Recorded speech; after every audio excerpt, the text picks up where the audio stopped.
Italian Football Podcast. Let's do a little profile deep dive on Leoni, shall we?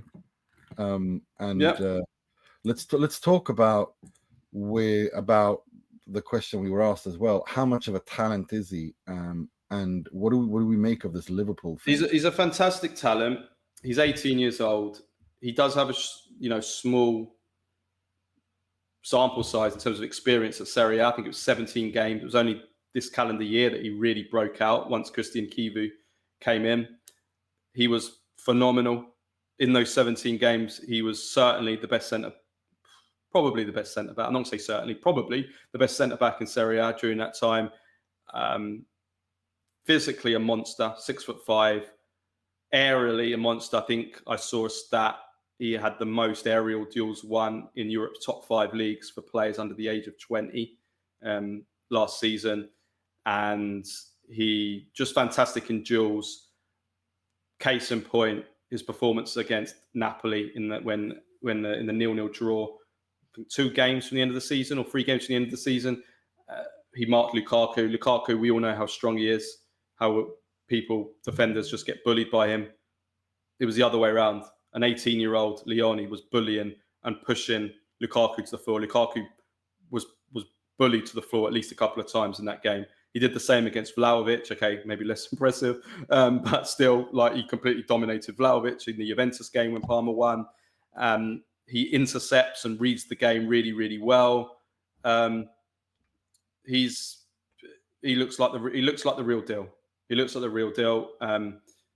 Everybody wanted him in Italy, Milan, Inter, Juventus, but a 40 million euro asking price is what Parma put on his head. They didn't really want to sell him. None of those big three Italian clubs ever made a concrete bid because they could never really get to that offer with the money that they have available and the other priorities or the need to sell, as was the case for some of these clubs before they could bid for him. And as a result, Liverpool have come along. Liverpool are going absolutely insane this summer. By the end of the market, they're probably going to have spent over 500, half a billion. They're going to have spent. Yeah, but it's not a net spend. I think we should remember that they've sold players as well. Yeah. I mean, gross still over half a billion. I mean, it's insane. It's mad. And they've gone for him. And I think he's agreed personal terms already. And then, as we're recording, they're discussing a transfer fee. Yeah. My only question, Nima, would be look, for the future, it's great for Liverpool. My question for you, Nima, would be, well, he's going to go to a Liverpool squad that already has Van Dijk. They already have Konate. They're both staying. That's confirmed. They're going to buy Mark Guehi from Crystal Palace. So he's going to start the season fourth in the pecking order. There's no doubt about that. He's going to start the season fourth in the order. Then we'll see, and we hope and we pray that he can work his way up. So how much is he going to play this season if he's at Liverpool this season? That's the concern. And is that the best move for him? Or should he be at somewhere where he's going to get more game time at 18? That's the worrying thing. That's my worry. That's my worry as well. That how much football will he actually play? I mean, there's no doubt that he's going to a better team. He's going to be training with world-class players. The reigning Premier League champions. He's going to be in the Champions League. All of that is true. But at 18 years of age, you want to see him play. You want to see him play regularly. And it's a concern that he's not playing regularly.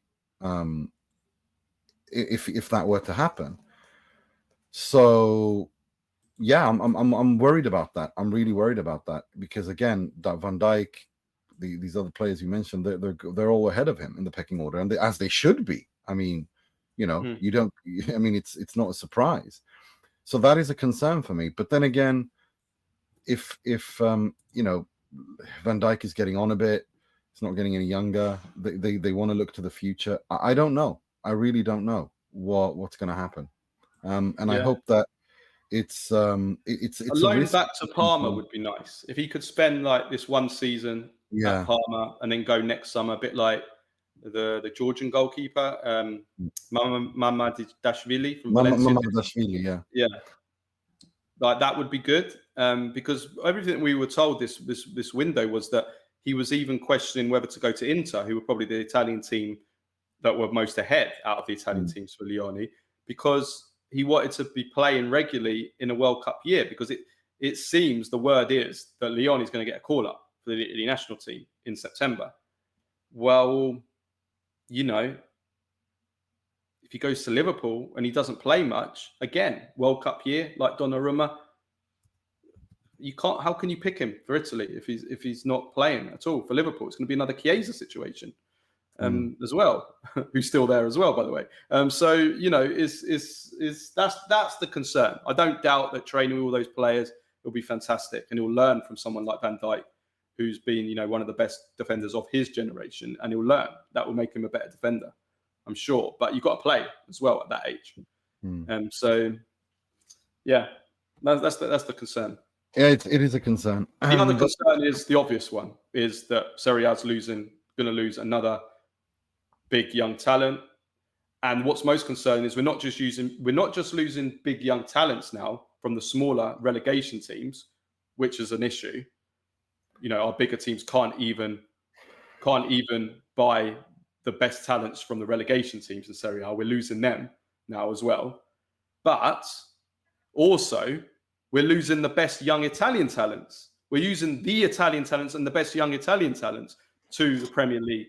And that is a huge concern for me, because for me, that is the only thing that Serie A should still have on its side, which is that connection with Italians, which would allow you to keep that player in Serie A longer, because they have the connection. It's their country and they want to stay in their country, and they have a connection maybe to their team, or their, like, for example, like the way that Inter have managed to keep Barella and Bastoni for quite a few years. It's because of that connection that they have. If Barella was German and Bastoni was from some other country, those players would have gone by now. I'm sure about that.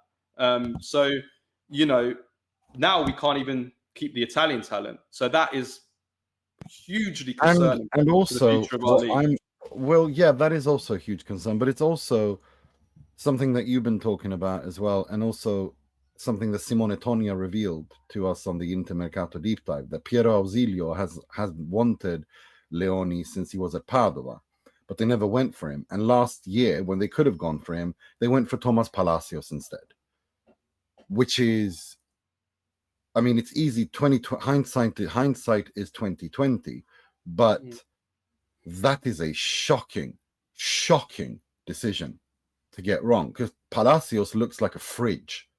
I mean, you talk about Vlahovic. I mean, you talk about Vlahovic turning like a World War I tank. I don't know what to call Palacios. Like, it literally feels like when he turns, there should be this sound.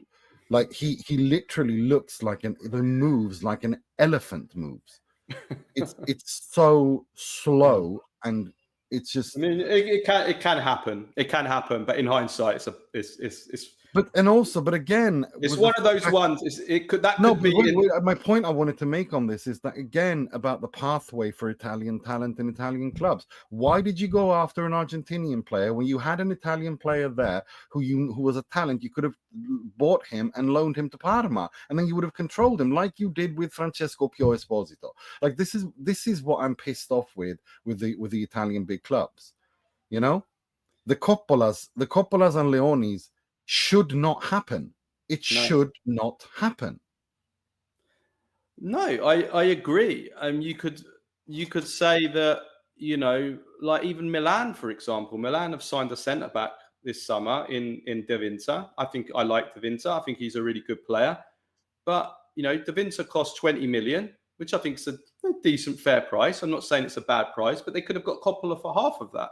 And he's Italian. And has De Vinta been any better? Was De Vinta any better than Coppola last season? Not in my opinion. Maybe similar. If anything, I'd probably say Coppola was better. His numbers were better.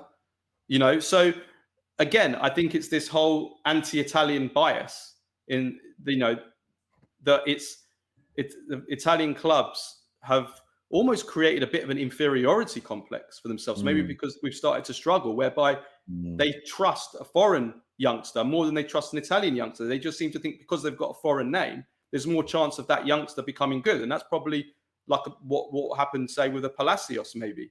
They saw Palacios very highly rated. He was very highly rated. I remember reading the scouting reports on him at the time. Very highly rated. But so was Leoni. He made his debut at 16 years old. He was a regular at 16.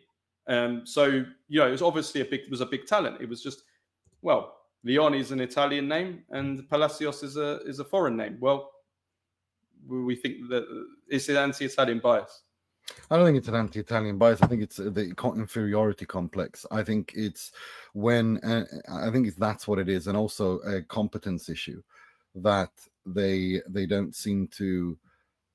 What they're looking for, because of what you said about the Guardiola thing as well, and how Italian football has been trying to copy that.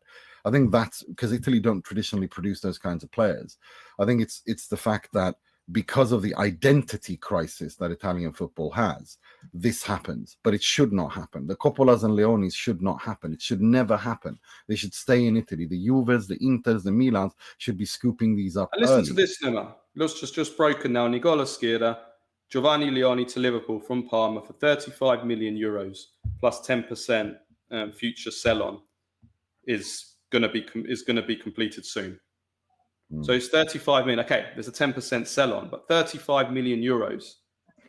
I mean, are you telling me that one of the, Inter or Milan maybe? They don't have that money. They don't have that money. And Inter, Milan had it. We know Milan had it, but they decided to go for Milan have decided to go for a 20 million euro Occoli, and not Occoli, 20 million euro De Vincenzo, and they'll bid for Occoli to bid for 2 centre-backs. So they've gone for two centre-backs rather than one.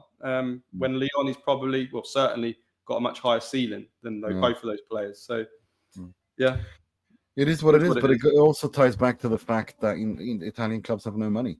And the reason they don't have any money it's all connected, but there's obviously there's an angle of mismanagement as well. No doubts about that.